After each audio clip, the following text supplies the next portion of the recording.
pastor. Muy bien, hoy vamos a terminar el capítulo 11. Hoy vamos a terminar el capítulo 11. O sea, versículo 17 hasta el 34. Esta es una de las ordenanzas que el Señor instituyó para la iglesia. ¿Cuáles son las ordenanzas que el Señor instituyó para la iglesia? A ver, rápido. Ordenanzas. Ofrenda no es una ordenanza. La cena del Señor, sí. ¿Y hay otra más? Dígalo. Bautismo. Comer no es una ordenanza, es una necesidad fisiológica. No. Ordenanza, cosa que él practicó con sus discípulos y la repitió la iglesia primitiva. ¿El lavamiento de pies es una ordenanza? No. ¿Por qué? ¿Cómo? Algo para hacer una ordenanza tiene que ser que el Señor lo practicó con sus discípulos y... No, ordenanza. Algo que el Señor lo instituyó con sus discípulos y la iglesia primitiva lo siguió. Se enseña en las epístolas pastorales. ¿Sí? Y lo único que se enseña en las epístolas pastorales o la enseñanza para las iglesias es bautismo y cena del Señor. Lavamiento de pies fue algo especial, una enseñanza que el Señor quería darle a sus discípulos, de que el liderazgo es un liderazgo de servicio. Eso les estaba mostrando, que Él, siendo el líder, Dios vivo y verdadero, Él mostró con su ejemplo el servicio. Pero hoy vamos a terminar en el capítulo 11 de 1 de Corintios, viendo la cena del Señor. ¿Qué es la cena del Señor? La Santa Cena, ¿no? ¿Han escuchado que en las iglesias cristianas evangélicas, por decirlo, usan mucho? Vamos a tomar la Santa Cena. Vamos a tomar la Santa Cena.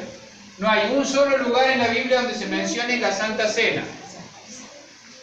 No está. Pero decimos la Santa Cena. Mi pastor dice que la Santa Cena es la que es con postre. ¿Ah? No dice. Dice la cena del Señor. Entonces, si nos vamos a poner en el cartel abajo, bautista bíblico, tenemos que usar los nombres que la Biblia dice. ¿Ah? Entonces, la cena del Señor. Nosotros celebramos la cena del Señor y también la Santa Cena. ¿Ah? Pero en este caso, lo que Jesucristo instituyó fue la cena del Señor. Recordemos el contexto de Corinto. ¿Cómo era la iglesia de Corinto? Una iglesia santa, pura, no tenían problemas. Una iglesia como la nuestra, la verdad. Divinos, todos se portaban re bien, empujaban todos para adelante, todos estaban sirviendo full. No, era una iglesia que tenía muchos problemas. Eran hermanos que tenían muchos dones también. Y ya lo vamos a ver cuando entremos al capítulo 12, el tema de los dones espirituales, ¿no?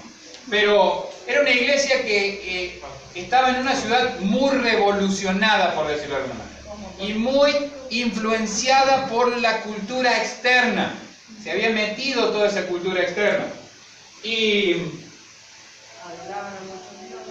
tenían toda esa influencia.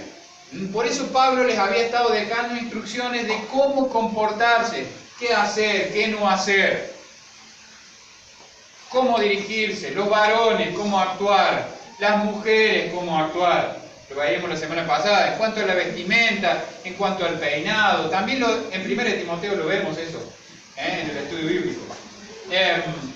Pero ahora se ve que además de todo eso, estaban teniendo problemas a la hora de recordar. ¿Qué es la cena del Señor? Un recordatorio de la muerte de Jesucristo. Eso es la cena del Señor. No es que nos comemos al Señor para tener el Señor adentro. Eso es transubstanciación. Es una doctrina de la Iglesia Católica que dice que cuando usted come la hostia, usted está comiendo al Señor y se lo mete adentro. La Biblia enseña otra cosa. La cena del Señor es un recordatorio de lo que Jesucristo hizo por nosotros, de su muerte. De hecho, dice que cuando celebramos la cena del Señor, recordamos la muerte de Él y la anunciamos hasta que Él venga. La anunciamos hasta que Él venga. Entonces, miren, versículo 17. Acompáñenme con la lectura. Dice, pero al anunciaros esto que sigue, los alabo, dice, ¿no? No. ¿Qué dice? No. ¿Qué dice? Más fuerte, no lo escucho. No. No os alabo, porque no os congregáis para lo mejor, sino para lo peor. Como iglesia deberíamos estar examinándonos permanentemente para ver cuál es el propósito por lo que nos congregamos. ¿Para qué nos congregamos? Para la gloria de Dios. ¿Para qué nos congregamos? Para estar en comunión. ¿Para qué nos congregamos? Porque es un mandato. Porque es un mandato. ¿Para qué nos congregamos?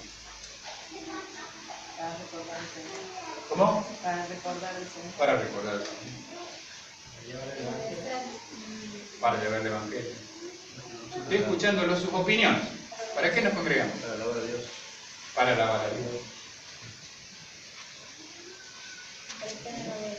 Para estar en obediencia. ¿Alguien más? ¿Quiere contar algo? La iglesia, ¿cómo? Para escuchar su palabra. Bien. La iglesia se reúne para adorar a Dios. El primer día de la semana debemos reunirnos para dar nuestra primera adoración a Dios. Nos reunimos para adorar a Dios y nos desparramamos para predicar el Evangelio. Nos reunimos para lo mejor, que es adorar a Dios. Por eso vengo a la iglesia, porque vengo a adorar a Dios en comunión, aprendiendo la palabra, porque es un mandato. Ese es el cómo lo hago. Pero a lo que vengo es a adorar a Dios, alabándolo, aprendiendo su palabra, enseñando su palabra. Pero vengo para adorar a Dios. Si lo que te trae a la iglesia no es venir a adorar a Dios, entonces hay que revisar, porque no me estoy congregando para lo mejor. Eso debe ser lo que me mueve. Lo demás es parte de la adoración. Pero nos reunimos para adorar a Dios. Los corintios estaban teniendo algunos problemillas pequeños. Dice el versículo 18, pues en primer lugar, cuando os reunís como iglesia, oigo que hay entre vosotros un terrible y hermoso compañerismo. Se la pasan re bien. No, ¿qué dice? Hay divisiones. Dice Pablo, y en parte lo creo. ¿Por qué? Porque no somos iguales. No todos vamos a pensar igual, no todos vamos a tener la misma madurez espiritual, no todos vamos a tener la misma consagración al Señor, pero eso no debería ser motivo para dividirnos. Ah, mirá cómo vive. Ah, aquel, mirá cómo vive. Yo porque soy tan espiritual. Lo vimos en los primeros capítulos, ¿no? Yo soy de Cefas, yo soy de Pablo. Ay, yo soy de Cristo, porque soy el más espiritual que todos ustedes. No. Es normal que haya divisiones. Por eso dice Pablo, en parte lo creo, porque pasa. Es parte de la vida de la iglesia que haya divisiones. Pero el problema es que ellos tenían muchas divisiones, demasiados problemas. Siempre va a haber una diferencia de opinión entre un hermano y otro, alguien que tiene una convicción y el otro tiene una convicción diferente. Pero hablábamos ayer con unos pastores y decía que una cosa son las prácticas y otra es la doctrina. Si yo voy en contra de lo que la Biblia dice y estoy practicando algo que la Biblia condena, yo estoy mal. Y estoy haciendo tropezar a otro. ¿Cuáles son las 4 cosas que un gentil debe guardar? ahogado, Sangre. sangre, fornicación, ídolos. Por lo demás, dijeron el Concilio de Jerusalén, pasadla bien. ¿Qué quiere decir? No hay que cumplir toda la ley del Antiguo Testamento. Sí nos tenemos que guardar esas 4 cosas. Si yo no me estoy guardando de esas 4 cosas y estoy compartiendo, quebrando alguna de esas 4 cosas, invitando a alguien más a quebrar el mandato de Dios, yo estoy haciendo tropezar a un hermano. Mucho más si yo estoy en liderazgo. Cuando es práctica, corbata o no corbata, eso es una práctica, una preferencia. Si usted quiere venir sin corbata, venga sin corbata. La preferencia del pastor es que el que se para en el púlpito tiene que estar de corbata. Si está enseñando, con más razón. Pero si usted quiere venir en chomba, venga en chomba. Tampoco se venga en choriojota.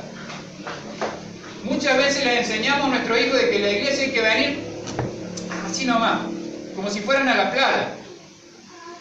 No venimos a la playa. No venimos a la playa. Tenemos que enseñarles. Tenemos que enseñarles desde pequeños, porque la Biblia dice, instruye al niño en su camino. ¿De quién es la responsabilidad? De la maestra de la escuela dominical, del pastor. No, es tu responsabilidad. Lo veíamos esta mañana, los varones, ¿no? Es nuestra responsabilidad discipular a nuestros hijos. Y si yo no estoy siendo discipulado, no porque no quiera mi mentor, sino porque yo no estoy dejándome mentorear, después pasa, ¿sabes qué? No sé qué pasó con este chico, si siempre lo llevamos a la iglesia, está perdido ahora. Eso es porque el pastor nunca le enseñó nada. Eso es porque la maestra que tenía nunca le enseñó nada. Ese chico pasa a lo sumo 2 horas o 3 a la semana en la iglesia. ¿Cuántas horas tiene una semana? ¿Sacaron la cuenta? ¿Ah? ¿Tiene cuánto? 168 horas, una semana de 7 días. 24 por 7, saquen la cuenta, es que vean los números.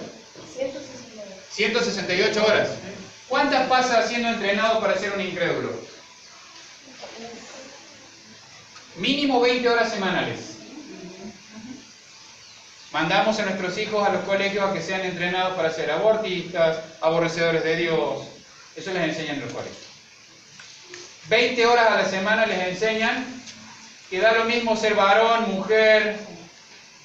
Les enseñan eso en todas las clases. Yo lo aprendí de Franes. Él me lo enseñó. Que su maestra le hizo hacer una tarea, y era como ambigua la tarea, y le dijo a los chicos que estaba bien. Me dijo, yo lo escribí bien, tío. Le dije, bárbaro, buenísimo. Pero la maestra le decía lo mismo, decir, el elefante, la elefante. La cielo, el cielo. Parece una pavada. Es para que los chicos no se sientan mal. No. Lleva después a que da lo mismo. No hay género.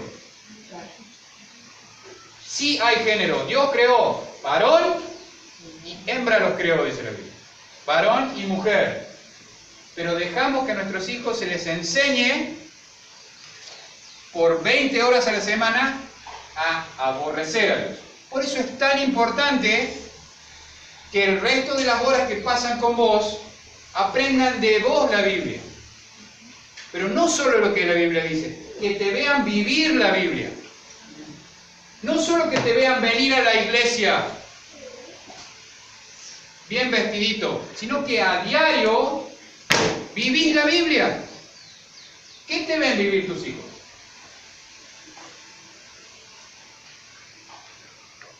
Soy un excelente incrédulo. ¿Cuánto tiempo pasas estudiando la Biblia con tus hijos?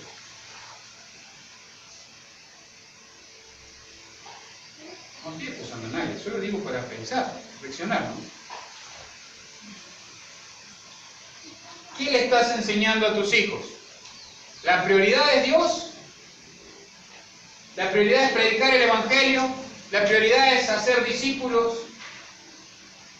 ¿La prioridad es aprender y capacitarme cada vez más y más? ¿O la prioridad es, hago lo que quiero durante la semana, voy el domingo, Yo escucho al pastor que me grite un rato y me vuelvo a la casa. Y vuelvo a ser un incrédulo el resto de la semana. Mi pastor me enseñó que yo voy a saber cómo están viviendo los padres en su casa fijándome en qué hacen los hijos. Cómo se portan los hijos son un reflejo de los padres. De cómo los padres influencian. Es cierto que nuestros hijos tienen diferentes temperamentos y que si tenemos dos hijos, uno capaz que sea buenito y sumiso y el otro capaz que sea una ardilla, que no lo podemos atar. Que sea más rebelde, más caprichoso, no sé. Pero se revela qué es lo que hacen los papás. Por ejemplo, si viene un niño y está diciendo palabrotas todo el tiempo, ¿dónde lo saca? Lo debe haber aprendido en la iglesia, pastor, porque en casa no decimos nada. Mentira. El papá y la mamá dicen palabrotas cada rato, por eso él las aprende. Porque si él dice una palabrota y tiene un buen papá y una buena mamá, y le hubieran enseñado a no decirla, de manera tal que él ni se le cruce por la cabeza decirla, aunque quiera decirla, pero lo pensaría dos veces.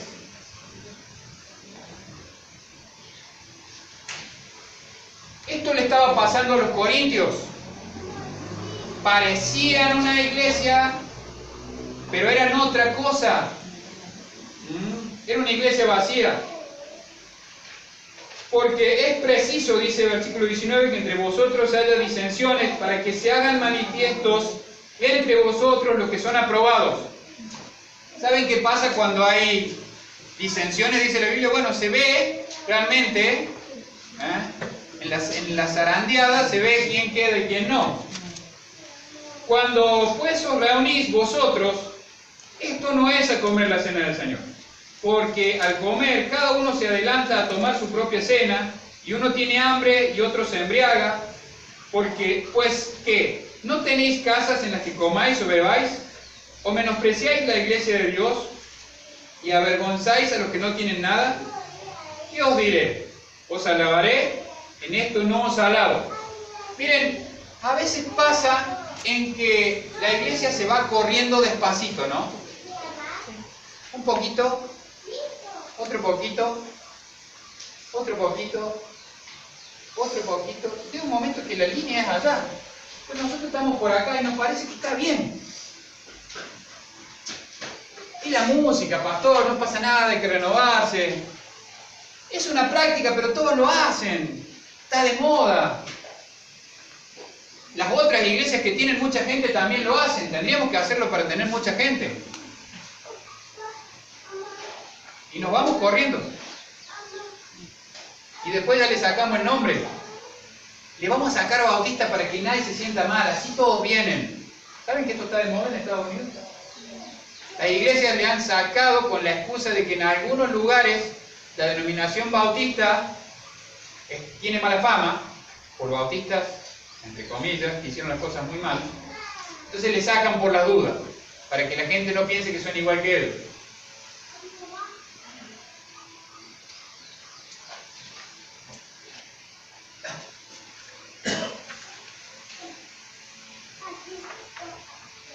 Esto no lo creé yo, se lo pedí prestado a alguien. Es lo que Jesucristo hizo con sus discípulos. ¿Qué dice? Hay una diferencia. Ustedes los bautistas, vení, mirá. Venga y vea. Sí, soy bautista.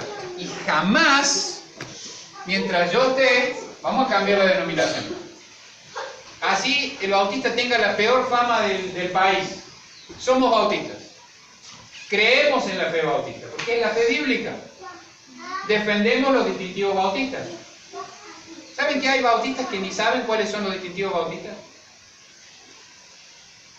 Ustedes, los miembros de la iglesia, ¿saben cuáles son los distintivos bautistas? Creo que lo estudié alguna vez, pero ahora no me acuerdo. Repáselo. Esa es la base de su fe. Búsquenlo, está en internet. Ponga distintivos bautistas y le va a aparecer la palabra bautista o bautistas y le va a decir, bautistas. Y le va a decir, Dios los bendiga. Dios los bendiga. Estamos en contacto. Saludos a los chicos. Hermanos, es muy importante que no nos desviemos como iglesia, que nos mantengamos en la doctrina bíblica, más allá de que las personas vengan buscando otra cosa. Es importante que nosotros conozcamos la doctrina bíblica. Hablábamos esta mañana con los varones de que, no tengo ninguno acá, pero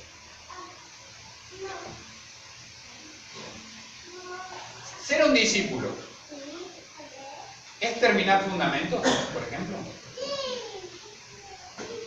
Sí, yo ya terminé fundamentos, estoy discipulado. No, eso es un estudio bíblico.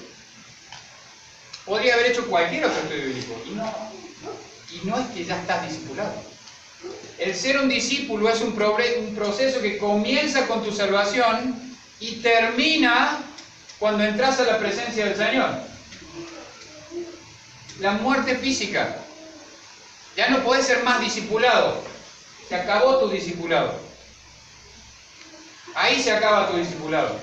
Cuando entras a la presencia del Señor, porque dice la Biblia que sos tal cual Él es.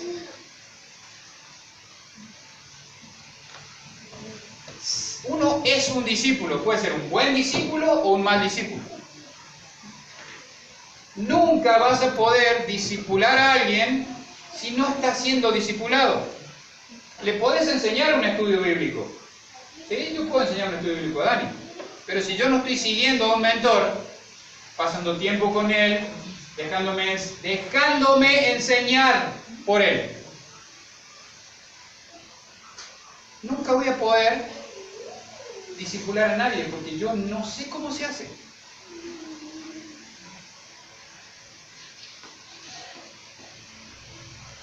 Los corintios tenían tremendos problemas con tantas cosas. Se ha venido corriendo tanto que la cena del Señor era sin qué, sin fermento. Era un tiempo para reflexionar, para recordar. Ellos se juntaban a hacer un banquete. Tomaban. ¿Qué tomaban? Dice, se embriaga. ¿Qué tomaban? ¿Jugo de uva? No, ¿qué tomó el Señor en la cena? Jugo de uva. Vino nuevo, vino sin fermento. Ellos se juntaban y se hacían un fiestón y de repaso, como dicen, o de pasada, tenían la cena. Entonces, los que eran más importantes cenaban primero y el que no esperaban al hermano que llegaba. Era un desorden terrible. La iglesia de Corinto era un desorden. Pablo les está diciendo, miren, está todo mal, están haciendo las cosas mal. No los alabo por eso. Y instituye o recuerda la institución de la cena del Señor, mejor dicho.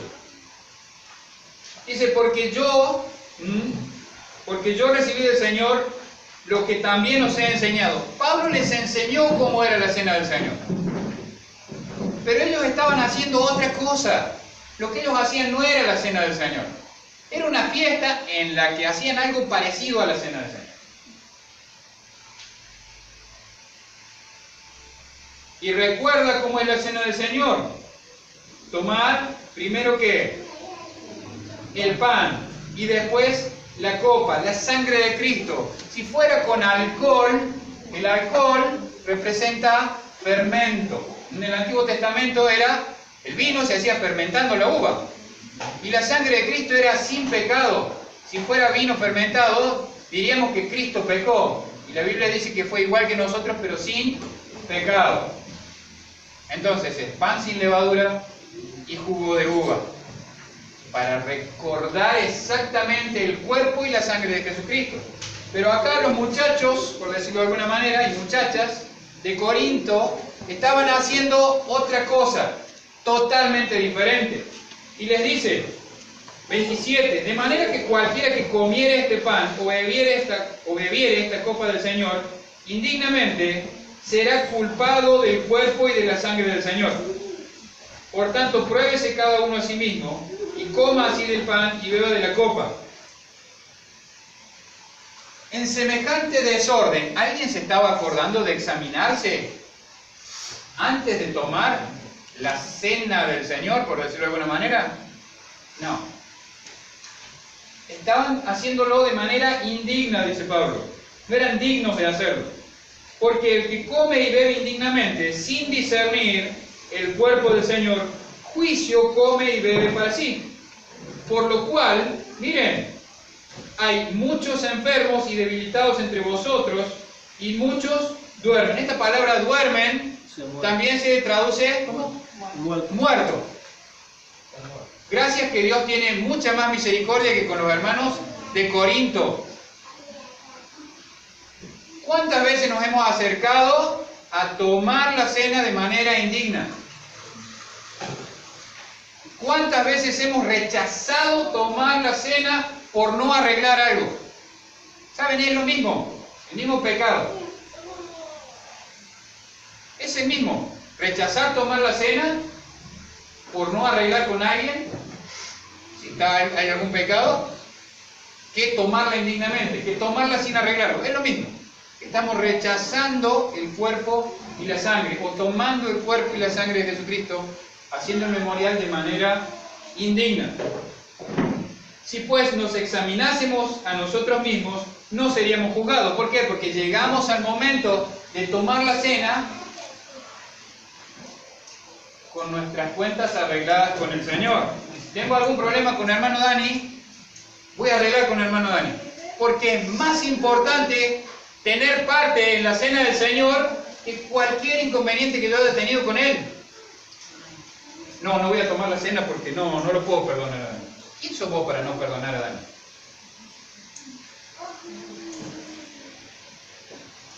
¿Vos merecías el perdón de Jesucristo? Y Él te perdonó. Entonces, si yo tengo un problema con el hermano Dani y se acerca a la cena del Señor, yo voy a pedir perdón a Dios primero por mi actitud y le voy a perdonar a Dani y voy a ir a arreglar con Dani. Si Dani no quiere arreglar conmigo, bueno, pero yo ya fui, hice todo lo posible. Yo voy a poder ir con mi conciencia delante del Señor limpia para tomar la cena, para recordar lo que Jesucristo hizo por mí.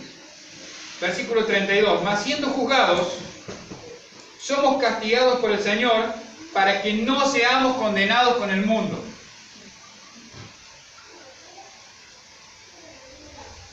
Porque ninguna condenación hay para los que están en Cristo Jesús.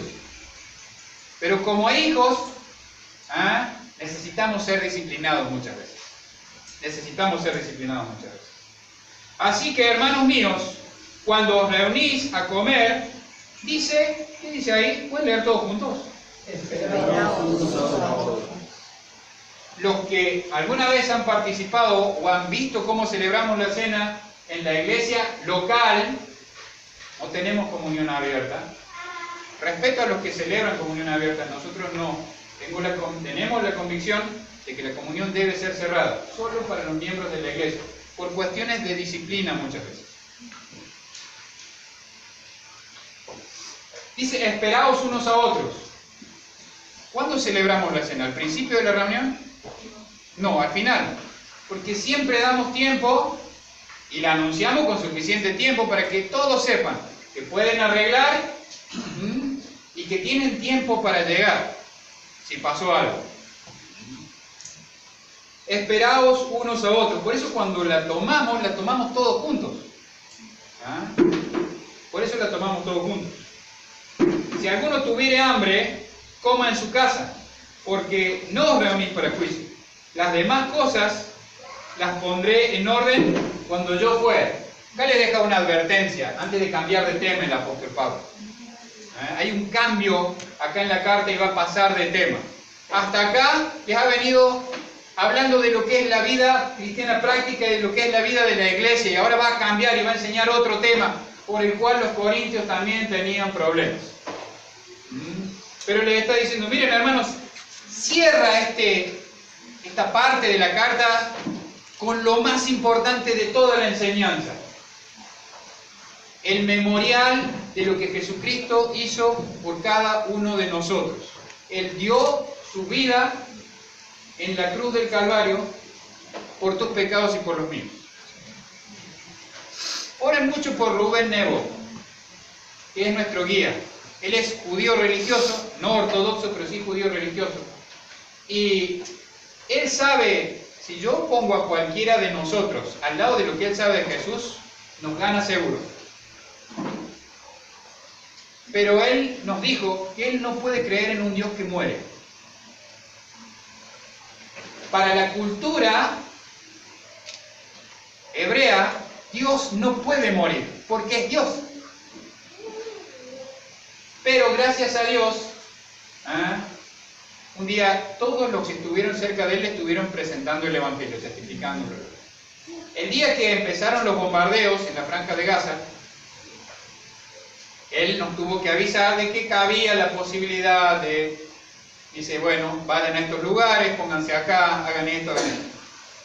Dice, es improbable, sobre todo donde estábamos nosotros. Estábamos ese día de los bombardeos en la explanada del templo, donde está el Domo de la Roca, al lado de la mezquita de Omar. Que me preguntaba el hermano, la mezquita de Omar es la mezquita original, que es así chiquita. En réplica de la mezquita de Omar construyeron el Domo de la Roca. Dice, ningún árabe bombardearía Jerusalén por temor a pegarle al Domo de la Roca. Es una ventaja, dice, para nosotros los que vivimos en Jerusalén, que este domo esté acá, porque no nos van a bombardear. Quizás hagan algún atentado por ahí en la calle, pero tampoco. Dice, es improbable que lancen un misil acá. Entonces, Pablo termina esto dándole la prioridad a lo más importante para la vida de un creyente, que es que siempre, siempre, siempre lo más importante es que esté presente. Uy, se me mezclan los videos, parezco un norteamericano. Es que siempre esté presente en nuestros corazones lo que Jesucristo hizo por nosotros, que es dar su vida en la cruz. El justo por los injustos. Él nos dio su justicia.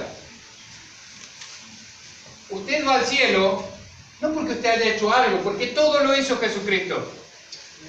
Usted lo único que hizo fue aceptar el regalo que Él le da. Todo lo demás lo hizo Él. La fe que usted tiene en Él, ¿por qué es?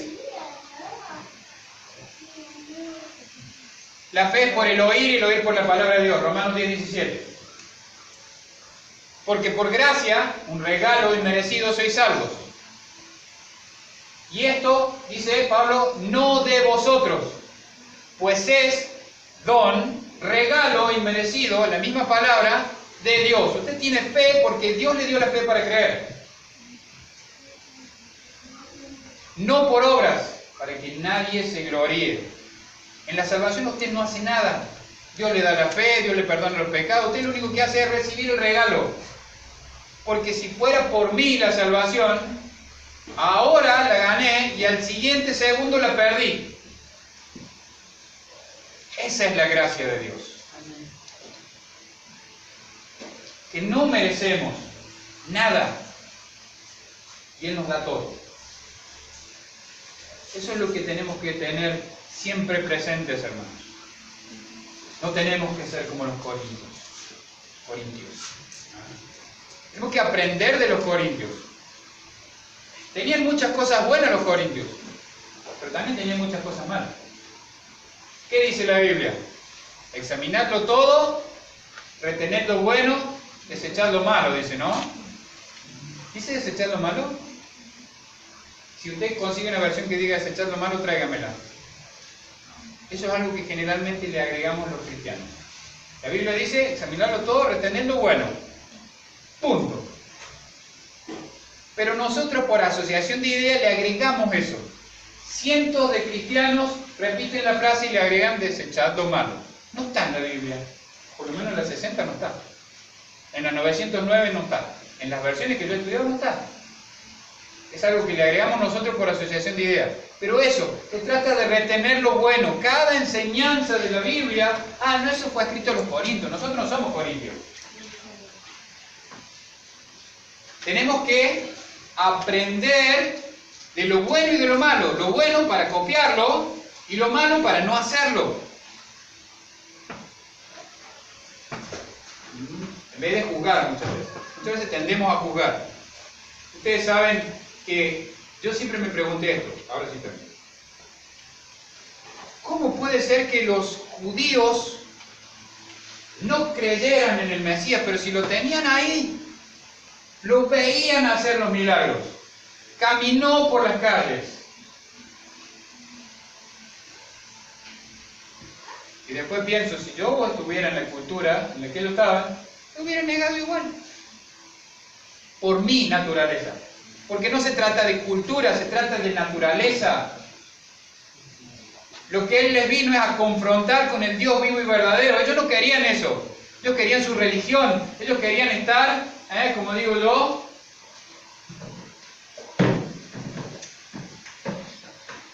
haciendo el huequito en la silla, ¿no? Este es mi lugar de confort. Acá me quedo. Todos llegamos a la iglesia y encontramos nuestro lugar de confort. Si ustedes se pararan acá el domingo, van a ver que todos se sientan siempre en el mismo lugar. O generalmente en el mismo lugar. Esta es la de Dani, esta es la de Bere, esta es la de Juan, más o menos. Y si no en el mismo lugar, está ahí cerquita. Yo me paro acá y cada domingo los veo que a lo sumo hacen un cambio, pero muy cerquita. Siempre buscan un lugar. Este es mi lugar.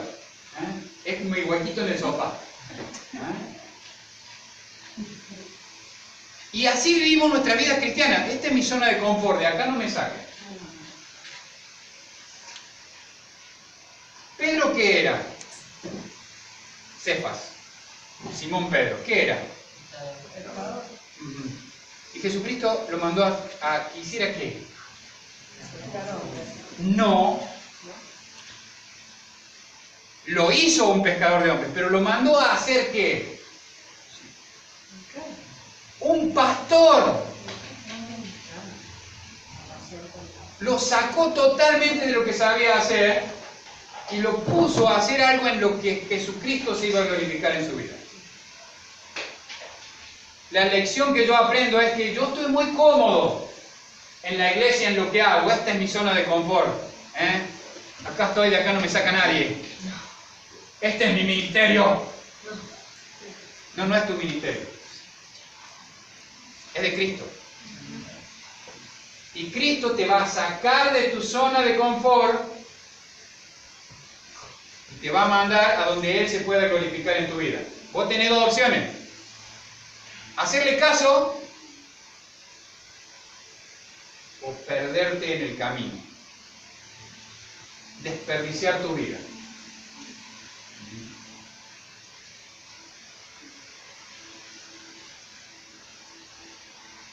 Piensen en esto, como si lo estuviera diciendo el Señor.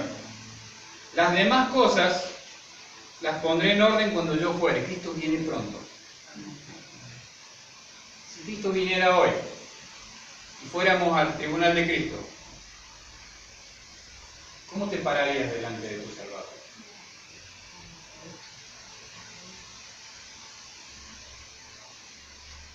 Yo la verdad estaría bastante avergonzado.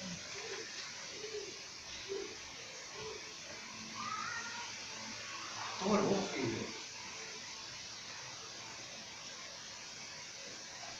Y aquel que crea estar firme, mire que no cae.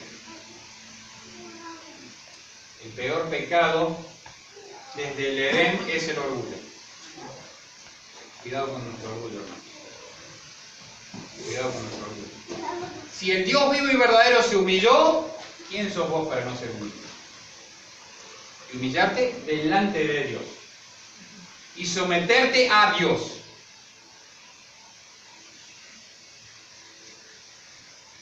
Pensemos en eso. Cristo viene pronto. Y va a ser así. No pasa nada. Falta para que venga. Ni Él sabe cuándo va a venir, le dijo a los apóstoles. Pero bien, vamos ahora. Padre, te damos gracias.